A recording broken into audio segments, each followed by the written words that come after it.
All right, well, there's certainly a reason for absolutely everything, and that's where I'm going to step into because I thought I was recording and apparently I was not. So here we go again. So the idea for this video, and it's a little bit late because this is New Year's Eve, and this is really talking about the idea of Christmas and the holidays and what is it really all about. You know, we as a parent, you know, we all have that moment where we have to have the discussion, you know, is Santa real? You know, and for a lot of evangelical Christians, you know, they will really fight and say, you know, oh, we're taking Christ out of Christmas. Well, my whole thing is that they've taken Christ out of Christian, and that Christ was never in Christian in the first place. And what I mean by that, because let's go back to the origin of the whole thing. Jesus, who actually, his name was Yeshua. Most scholars do agree that he actually did exist, although he was not the only Messiah really known at that time. But Yeshua, his whole mission was, he was Jewish, and he wanted to preach to the Jewish people. He was trying to take the Jewish people from being polytheistic to being monotheistic. That was his whole idea. That was what he as the Messiah was bringing forth, and he accomplished that mission. And he even said that he was not there for the Gentile. It was actually Paul, or well, Saul to begin with, and then Paul, who was the one that said that the Christianity was now open to Gentiles. And that was that just because he was trying to increase his market? Because, to be honest with you, Paul was really being much more successful outside of the Jewish territories. That's where he was getting most of his audience. That's where he was having most of his success, was really out in those Gentile audiences.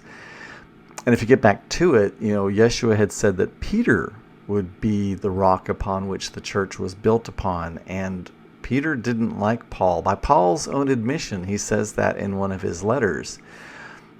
So, but let's get back to the central about the idea of Christmas and why. So, why is it so important? Do I think it's important for us to take a look at, you know, is this something that's even good? You know, because you might be thinking, well, what's the harm in it? Well, to me, the harm in it is that if we attach all this truth, you know, and pack all these things into something that at the end of the day is really just a facade, you create harm that you don't even know that you create. Like, let's go back to the idea of Thanksgiving and how actually it's a very tragic time for indigenous people of the Americas whose land was then stripped from them, and then these people were tortured and have been lied to, and contract after contract has been nulled and voided for them. Their children were taken away and tortured and beaten and stripped of their traditions and stripped of their rights. And you know, if you look today, you will find that indigenous women are one of the biggest collection of people, you know, that are in prisons that are have drug problems and alcoholic problems. And if you go to Indian reservations, you'll see that there's a high level of alcohol dependency and drug dependency, and not a lot of industry going on. And why? Because they've been put in these places that have very little natural resources or access to, you know, anything that really helps to really drive the economic engine. And that has not been by default. That was actually something that was really done very consciously to these people. So if we look back to that, you know, we have these people that are doing great, you know, because of America. We have these people that are suffering for generations and generations and generations. And is that something that we're okay with? You know, of like living on the tragedy and the sorrow of other people, not tragedy and sorrow from a couple hundred years ago, but tragedy and horror that's still going on today. You know what I mean? It's still happening. That's happening in so many different, you know, arenas, whether you're looking at people of color, you know, or the LGBTQIA+, which I'm a part of. You know, if you look at any of these things where, you know, people that are outside of the norm and outside of the empowered class, you know what I mean, are being used as stepping stones for others to have success and joy, is that really a society that we really want to create? And at this point, we've already created it. So it's our turn now to take a look at these things and take a look at these things truthfully, like we have with Christopher Columbus. Did he really discover the Americas, and what did he discover? And then again, we're doing that with Thanksgiving. We're looking at that with so many different things. It's happened through the years with Bill Cosby. That was certainly a shocker. He was seen as this iconic father figure, and then to find out that he was drugging and raping women, and that's not alleged because he was actually found guilty of that. And so many other things have happened from that. So that's why I believe it's really important to look at the truth of things. Now, I'm going to put a link to a great article that goes really, really into detail with this. But let's get into the idea. So Christmas, the word comes from Mass of Christ, or Christ Mass. And really that did not come together until the 4th and 5th century. So we're looking at 400 to 500 years after the lifetime of Yeshua, before the celebration of his birth actually began. So when you look back at the scriptures, there's no reference to that day as being something that was to be honored or cherished, or we were not told that we were supposed to do this. Even if we look back at what is in the scripture about the birth, there's only 2 books out of the entire Bible that even talk about it. And if you look at the terms and the words and the verbiage, and you really take a look from a scholarly viewpoint at these 2 books, they obviously had the same source. So there was really just one source. And then if you take a look at the idea of how scriptures actually came about, scriptures were not written down at the time that things were said. Scriptures were written down decades, and sometimes 100 years, possibly even more, after the actual occurrence. So what happened was these things became oral traditions.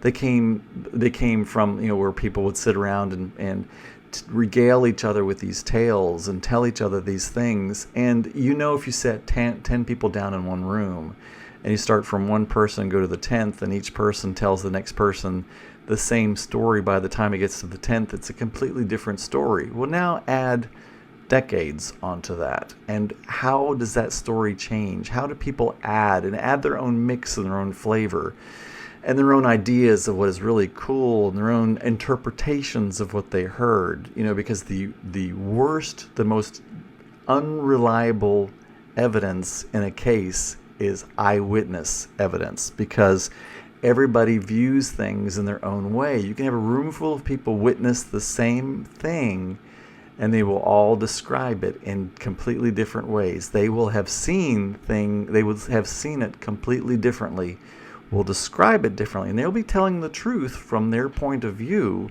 from their viewpoint, from their perspective. But it is completely different. So if you had the same occurrence happen in front of a group of people and each one of them saw it differently, is that really the truth? Is that really reality? And is that really what we want to base our religion and our spiritual traditions upon? And the other part about it is that if we set aside this one day as massively important, then what happens to all the other days? All the other days become these crescendo towards it, and they lose significance. So we lose significance of living in the present moment. And how does it play out? Well, let's take a look at January, when everybody's starting to get their credit card statements. And let's take a look at people that have, how many people have you talked to that have spent an entire evening or perhaps an entire weekend with people they don't want to see? And they ended up having to drink. And they ended up having to, spend money and buy things for people they didn't even want. And think about all the gifts that get returned, and the things that, so many people have just slaved all year long to purchase and perhaps are paying for in the next year. And these things aren't even wanted in the first place. What is this that we have created? What is that? And I'm coming from, I used to be the holiday guy. I mean, I have spent thousands. I have thousands of dollars of decorations and accoutrement in my garage and in my storage building, filled with holiday stuff. just unbelievable amounts of stuff. And I would spend thousands every Christmas on presents. I would do this every single year. And what I realized I was doing was I was trying to recreate a holiday. I was trying to recreate a Christmas that never occurred. And I believe that's what a lot of people do. And a lot of people also, if they either aren't able to create that that idea in their head of what Christmas is supposed to look like, or they don't have the friends and family like they're supposed to by the Hallmark Channel, then they feel bad about themselves because they feel like there's something deficient in them. They're worthwhile, they're broken because they don't have that loved one or that beautiful family or those friends to get together and have the turkey and all the trimmings with. And there's lots and lots of people like that. Lots of people get very clinically depressed at this time of year because there's so much expectation put on it. And they see these other people supposedly, with social feeds and movies and things of that nature, having all this joyful time, and they don't have that joyful time. They don't have that log cabin up in Vermont to go to with 20 or 30 relatives that are all multimillionaires and are all wearing sweaters with little snowflakes on them and going skiing afterwards. I mean, how many people actually have that experience that's supposed to be the epitome of what we're all supposed to want to achieve? We've all been told this idea of that's what it is. And we can even go further into the idea that really everything that has been packed into the Christmas story and into the Christmas traditions is all pagan. Every bit of it. The virgin birth. The Christmas tree, the wreath, the Yule log, mistletoe, the whole, every bit of it is based on another pagan tradition, because what had happened was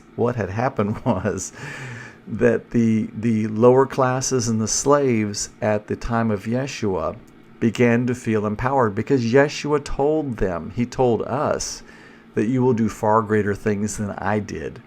And he raised the dead, according to the scriptures, and he fed 5,000 people from very little, and he turned water into wine, and he healed the sick, and he did all of these things, and he said that we would do far greater things. So people felt empowered from that. And so what happened was the Roman Empire became very threatened, because the people, they didn't have machines back then. They didn't have computers. They relied upon a slave class to do all the heavy lifting so that they could have the big monuments and they could have all these fancy things that they had. It required a lot of manpower. And because now all of a sudden these people started saying, no, this is who I am. I am part of the divine.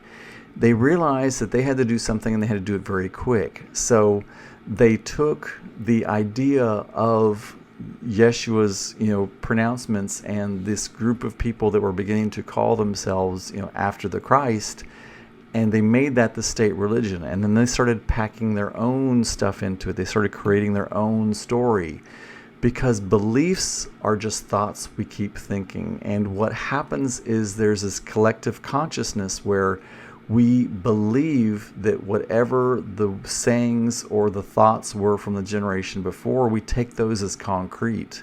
Those in that generation, it would have been this very kind of fluidy thing where they were simply talking about it. But whatever the major theme of that was, now in the next generation, that becomes truth. And you can imagine generation after generation, another truth is packed upon an old truth until there's just like layers and layers and layers, kind of like if you go into an old building and start stripping off the paint or the wallpaper, and there's just layers and layers and layers and layers of it before you get back down to the root, to the base, to the beginning of where things really were.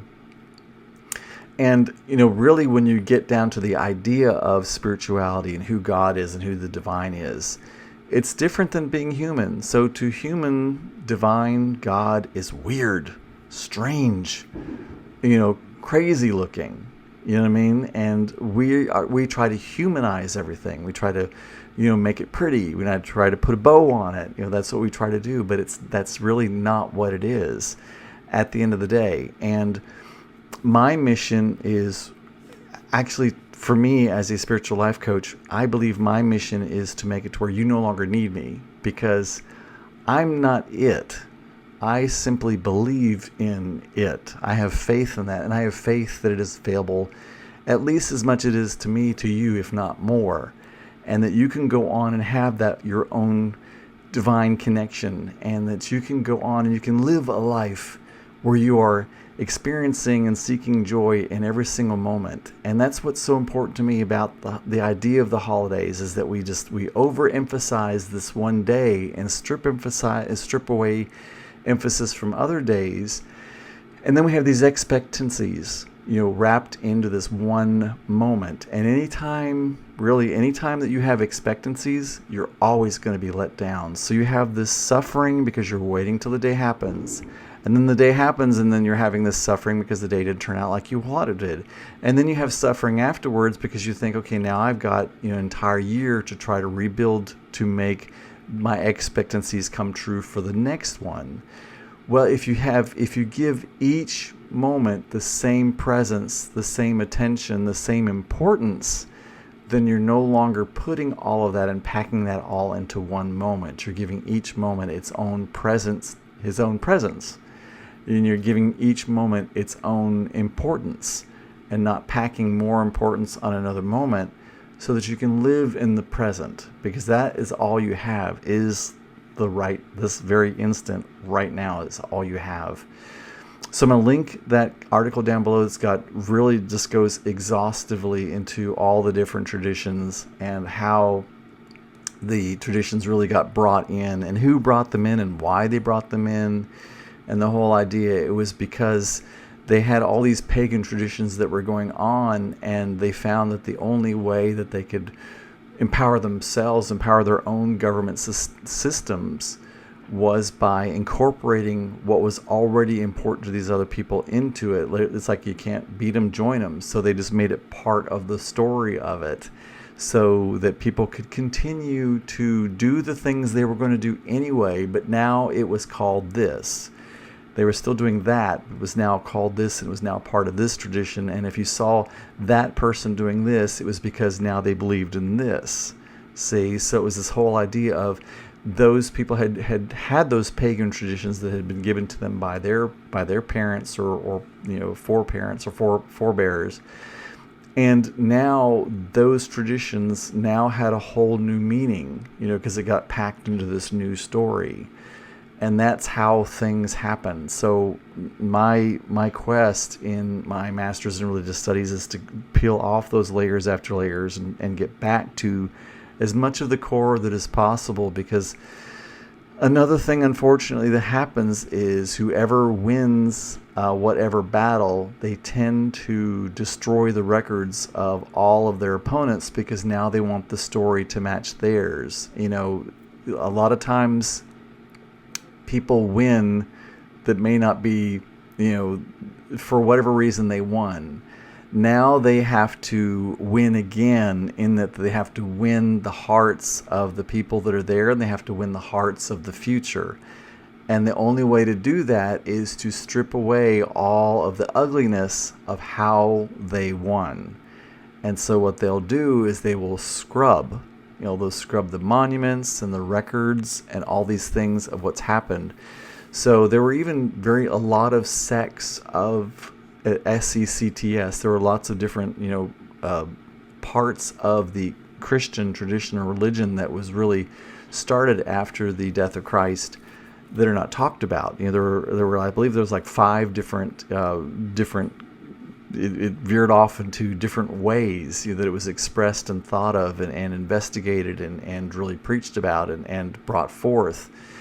And it was the one that was adopted by the Roman government, and then began as the Roman Catholic Church. That was the one that took over precedence, and then the rest of them went away, were killed, and this is what really actually happened. So that's why when we found the Dead Sea Scrolls in the 1940s, that was so impactful, because these were records that were hidden because they were afraid of their story, of their traditions being destroyed by the powers that be. They were hoping that they would be able to come back and get these, that they were going to be able to withstand the test of time and to recover, these records so they could continue those traditions, but that's not what happened. So anyway, that's why I think it's so important, because this continues to happen today. And if we don't, at this point, take a look at what really, really happened and really look at the truth of things, we're just going to continue to add these layers to this story and create even more trauma for our future children. And that, to me, is unacceptable. It's time for us to, and also my question would be, if any of this really triggers you, why does it matter? Why does it matter if those stories are really true? Why does it matter if Christmas is true or not? Is God no longer God? Is the divine no longer there? Are you no longer divinely inspired? Are you no longer have the Christ, the consciousness of Christ, or the Christ light within your own soul? If that story isn't true, why is that so important?